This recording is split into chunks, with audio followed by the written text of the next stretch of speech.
सृष्टि और प्रलय। व्याख्या। 11 इंद्रियां और 5 स्थूल भूत, इन 16 केवल विकृतियों का, जो तीनों गुणों के केवल विकार हैं, रज पर तम के अधिक प्रभाव से वर्तमान स्थूल रूप को छोड़कर अपने कारण, अहंकार और पांचों तन्मात्राओं में क्रम से लीन हो जाने का नाम प्रलय है, और अपने प्रकृतियों से इनका तम पर रज के अधिक प्रभाव के कारण फिर विकृति रूप में प्रकट होने का नाम सृष्टि है। सृष्टि के पीछे प्रलय, प्रलय के पीछे सृष्टि, यह क्रम प्रवाह अनादि से चला आ रहा है।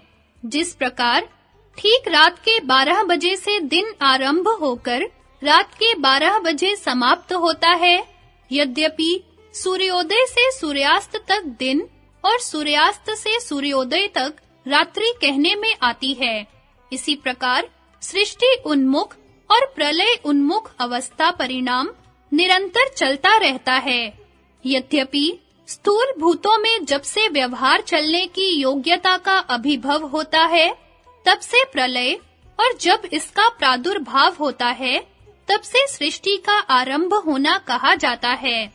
प्रलय में सातों प्रकृतियों का सुषुप्ति में अंतर्मुख होने के सदृश केवल वृत्ति रूप से ही लय होना बन सकता है, न कि स्वरूप से, क्योंकि अविद्या आदि कलेश, कर्मों के विपाक और वासनाओं के संस्कारों की निवृत्ति होने पर चित्त का स्वरूप से अपने कारण में लीन होना तो केवल कैवल्य रूप मुक्ति में हो सकता है।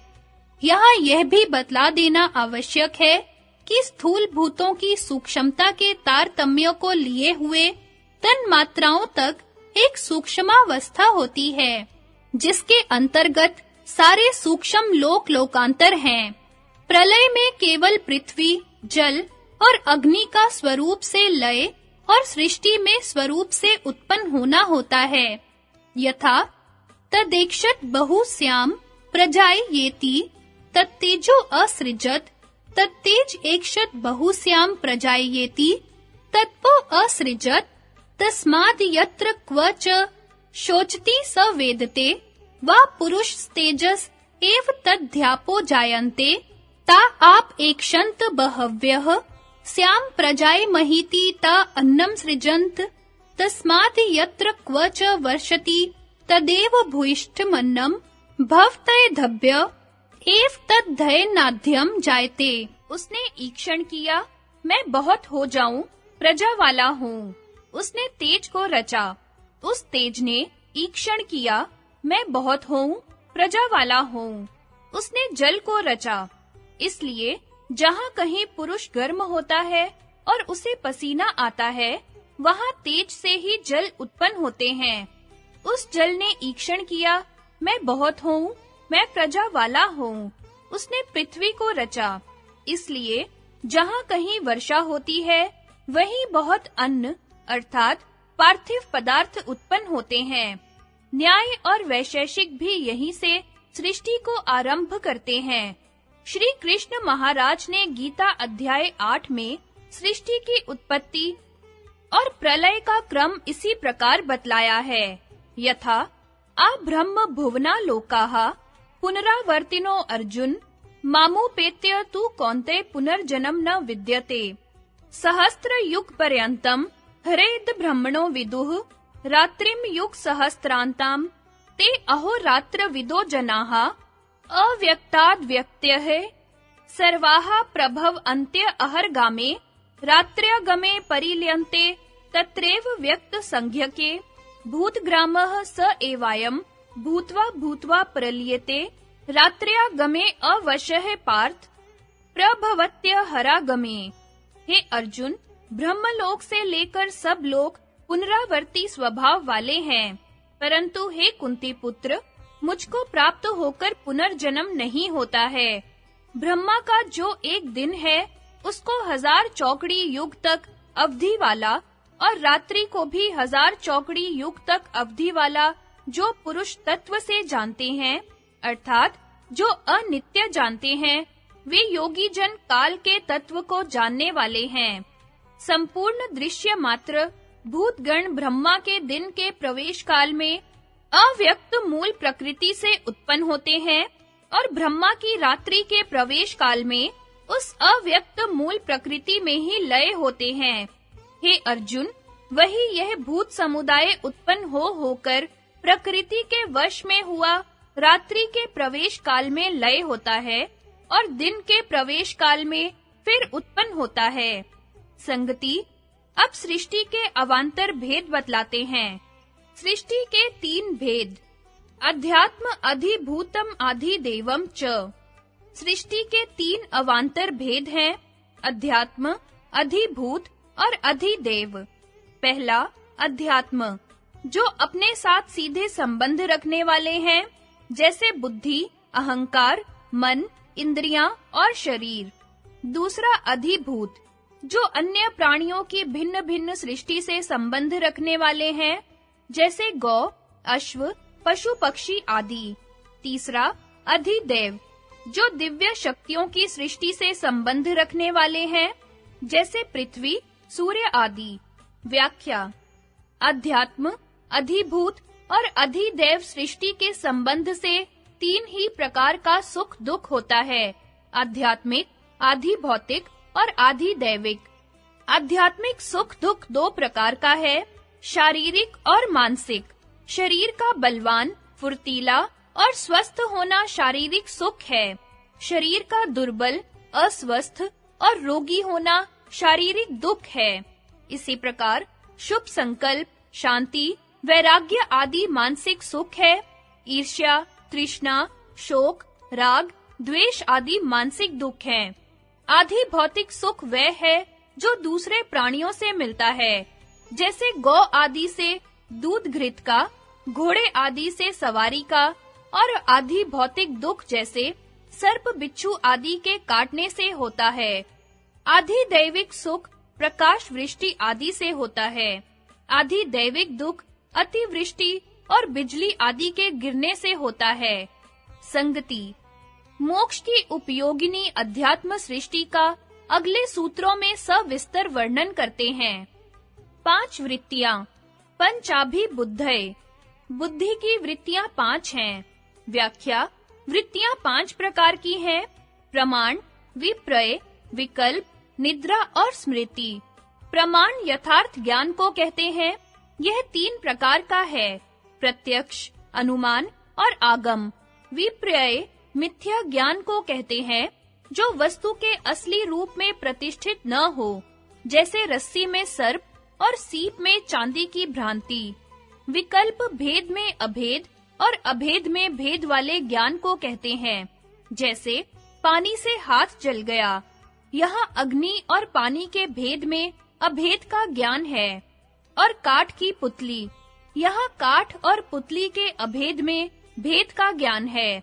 निद्रा अभाव की प्रतीति का आलंबन करने वाली वृत्ति का नाम है। और स्मृति उन 5 वृत्तियों द्वारा अनुभूत ज्ञान का स्मरण होना है। 5 ज्ञानेंद्रियां।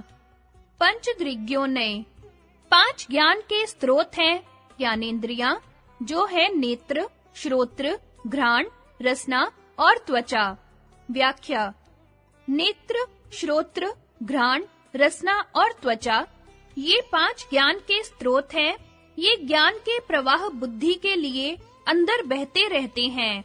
नेत्र रूप ज्ञान का, श्रोत्र शब्द ज्ञान का, घ्राण गंध ज्ञान का, त्वचा स्पर्श ज्ञान का प्रवाह अंदर बहाती है। 5 प्राण। पंच वायवः, 5 वायु हैं। व्याख्या: वायु 5 हैं, प्राण, अपान, समान, व्यान, उदान। इन 5 को प्राण भी कहते हैं। प्राण वायु का निवास स्थान हृदय है। यह शरीर के ऊपरी भाग में रहता हुआ ऊपर की इंद्रियों का काम संचालन करता है। अपान वायु का निवास स्थान गुदा के निकट है और शरीर के निचले भाग में संचालन करता है। निचली इंद्रियों द्वारा मल मूत्र के त्याग आदि का काम उसके आश्रित है। समान वायु शरीर के मध्य भाग नाभि में रहता हुआ हृदय से गुदा तक संचार करता है। खाए पिए अन्न, जल आदि के रस को सब अंगों में बराबर बांटना उसका काम है। व्यान वायु सारी स्थूल, सूक्ष्म और अति सूक्ष्म नाड़ियों में घूमता हुआ शरीर के प्रत्येक भाग में रुधिर का संचार करता है। उदान वायु सूक्ष्म शरीर को शरीरांतर व लोकांतर में ले जाता है। 5 कर्मेंद्रियां, पंच कर्मात्मानः, 5 कर्म की शक्तियां हैं। व्याख्या: बोलना, पकड़ना, चलना, मूत्र त्याग और मल त्याग, ये 5 शारीरिक कर्म हैं। इन 5 कर्मों के करने वाली वाणी, हस्त, पाद, उपस्थ और गुदा, ये 5 शक्तियां कर्मेंद्रियां कहलाती हैं। 5 गांठ वाली अविद्या, पंच पर्वा अविद्या, 5 गांठों वाली अविद्या है। व्याख्या: अविद्या 5 प्रकार की है। अविद्या अस्मिता, राग, द्वेष और अभिनिवेश। अनित्य में नित्य, अपवित्र में पवित्र, दुख में सुख और अनात्मा में आत्मा का ज्ञान अविद्या है। बुद्धि में आत्म बुद्धि अस्मिता है। सुख की इच्छा अर्थात लोभ की वृत्ति का नाम राग है। सुख साधन में विघ्न डालने वाले के प्रति घृणा अथवा द्वेष वृत्ति द्वेष है और मृत्यु से भय की वृत्ति का नाम अभिनिवेश है। इनको क्रम से तमस, मोह, महामोह, तामिस्त्र और अंधतामिस्त्र कहते हैं। 28 अशक्तियां, अष्टाविंशतिधा अशक्तिः, 28 प्रकार की अशक्ति है। एकादशेन्द्रिये वदाः सह बुद्धि वधैर शक्ति रुदृष्टा, सप्तदश वधा बुद्धे विप्रयात तुष्टिः सिद्धा नाम। इंद्रियों के जो 11 वध हैं, वे बुद्धि के वधों के साथ मिलकर अशक्ति बतलाई गई है। तुष्टि और सिद्धि से उल्टी ये 17 बुद्धि के वध हैं। व्याख्या: मनुष्य के पास बुद्धि ही ऐसी शक्ति है जिसके द्वारा वह भोग अपवर्ग का प्रयोजन सिद्ध कर सकता है। यदि उसमें पूर्ण शक्ति हो, अर्थात यदि उसकी शक्ति का किसी भी प्रकार हास न हुआ हो, जितनी भी त्रुटि होती है, वह सब बुद्धि की अशक्ति से ही होती है। बुद्धि की अशक्ति 28 प्रकार की है। 11 अशक्तियां 11 इंद्रियों के मारे जाने से होती हैं, जैसे नेत्र से अंधा होना, कान से बहरा होना, घ्राण से गंध न ज्ञात होना, रसना से रस का स्वाद न आना, त्वचा से कुष्ठ होना, वाणी से गूंगा होना, हाथों से लूला तथा पांवों से पंगु होना, उपस्थ से नपुंसक और गुदा से गुदावर्त होना, मन से उन्माद होना। ये 11 इंद्रियों की अशक्ति से बुद्धि की अशक्ति 11 प्रकार की है। बुद्धि की साक्षात अशक्ति 17 प्रकार की है। 9 तुष्टियां एवं 8 सिद्धियां जो अगले 2 सूत्रों में बतलाई जाएंगी, उनसे उल्टी 9 अतुष्टियां और 8 असिद्धियां मिलकर बुद्धि की 17 अशक्तियां हैं। ये तुष्टियां स्वयं अपने रूप से तो आत्मोन्नति में सहायक और उपादेय है, इसलिए शक्ति रूप है। केवल इनमें आसक्ति अर्थात इनमें संतुष्ट होकर आत्मोन्नति के लिए यत्न करना छोड़ देना हे कोटि में है। इस कारण इनसे उल्टी 9 अतुष्टियां 9 अशक्ति रूप हैं।